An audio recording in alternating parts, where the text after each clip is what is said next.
2 days ago, on the 2nd of March, the 48th Fighter Wing family suffered a tragic loss.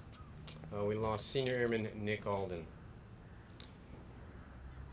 We had a team of 15 Security Forces members that were traveling from Lakenheath on the way to Afghanistan to support Operation Enduring Freedom. And they were part of the shooting incident that occurred at Frankfurt Airport.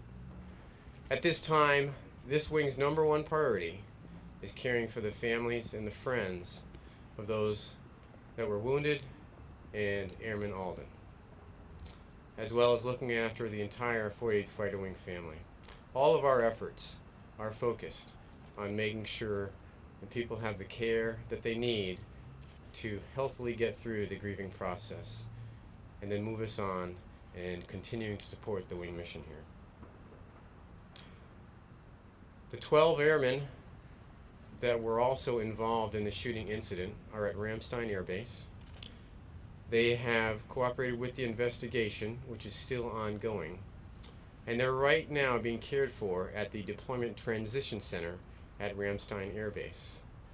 This is a center that has got incredible assets to deal with airmen that are coming back from the Afghanistan and Iraq area, and so they have the resources to deal with this type of grieving and this type of trauma. I have to tell you that I've been incredibly encouraged by the resiliency that these airmen have shown. Very, very proud of the way that they have acted, and we are looking forward to getting them back here to the RAF Lakenheath. The wing is a very close community.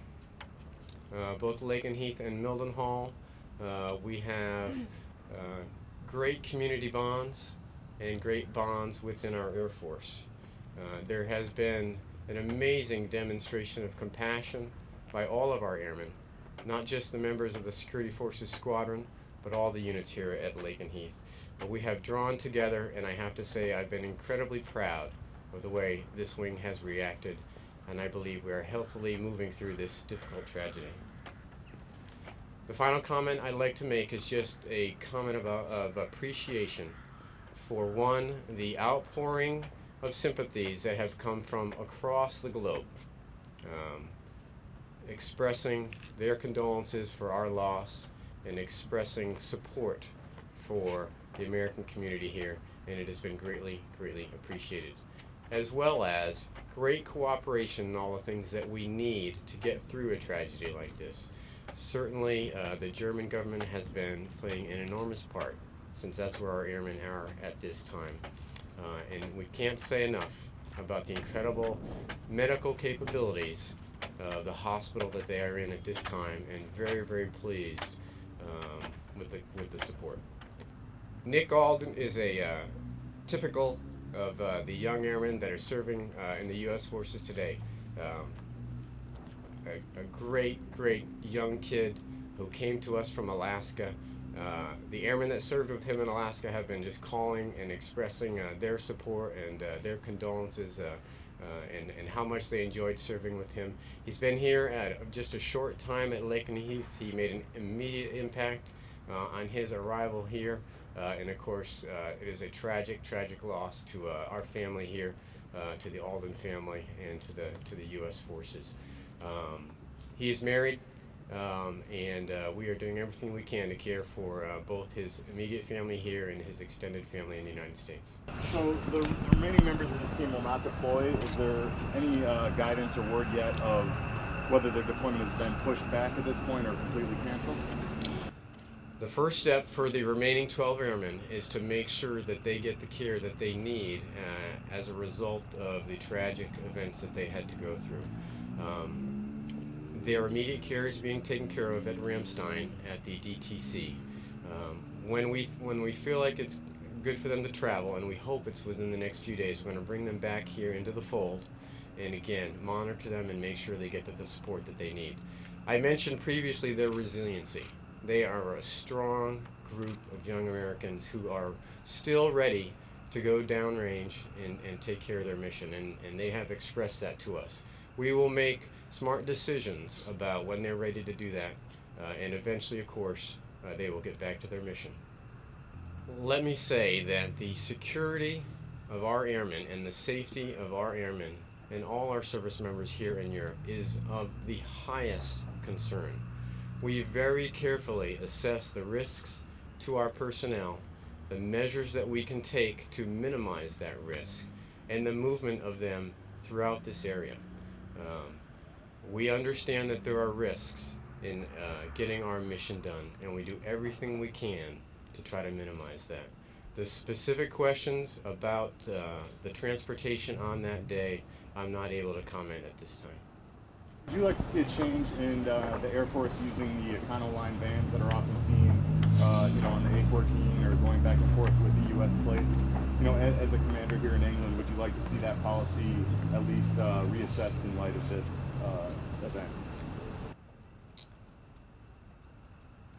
As the commander here at Lakenheath, my responsibility is identifying where I think there is risk to my airmen, applying whatever assets I have available to minimize that risk, and where I think the risk is too high, making sure that I up-channel that information.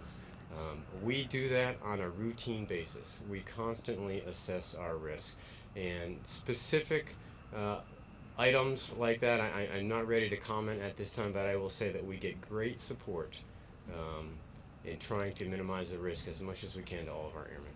Thank you. I think the specifics about what actions were taken during the actual incident will come to light throughout the investigation. I don't have any details other than what I've read in the media, in the open source media, about exactly how the events at the airport played out. Can you talk a bit more about what the community is doing to, help the victim's family, the injured's family, and those guys and the squadron in general? Any specific events or initiatives being put forward to help these guys right now? I'm going to pass this to Colonel Barlow here in a few seconds, but let me just say, as an Air Force, we have a very formal process of making sure that the families get immediate care and that their notification is done as fast as possible and in a dignified manner. Some of the formal processes I'm talking about is the FLO, or the Family Liaison Officer, which is carefully selected from the unit so that the family is comfortable with that individual and they get the support that they need. There are a lot of informal events that go on as well, to include families making food and families reaching out, and I'm going to ask Colonel Barlow to talk about any other specifics that she'd like to address. Let me echo our Colonel Quintas' comments to thank our community, both Department of Defense and our local Ministry of Defense and community, in the outpouring of support for our airmen and their families. It's been absolutely incredible, so we appreciate that. In terms of supporting our airmen and their families, we take that, of course, very seriously, and we have a mechanism in which we do that. It's called the Emergency Family Assistance Control Center. And since we heard of the incident, we opened up a 24-hour, 7-day-a-week Emergency Family Assistance Control Center. And that control center is manned, as I mentioned, 24 hours a day, 7 days a week, with different types of counselors, chaplains, who make themselves available to talk to airmen who are grieving, who are mourning the loss of friends, and just people in our community, families as well as airmen, who are dealing with the loss and dealing with the tragedy. So this is the way, one of the ways in which we support our community. Additionally, in the squadron has a spouse network, as well as the wing has a spouse network that is in constant support of our airmen across the wing.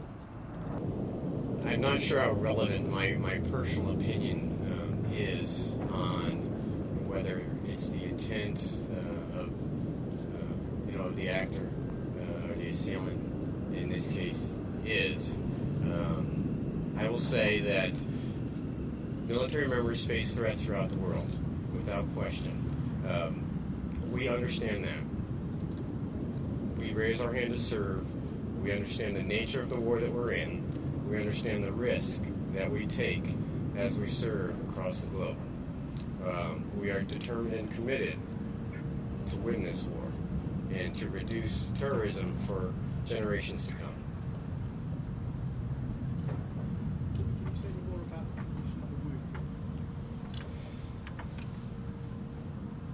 wounded? The condition of the wounded and the release of their status, as many of you know, is really at the discretion of the immediate family members.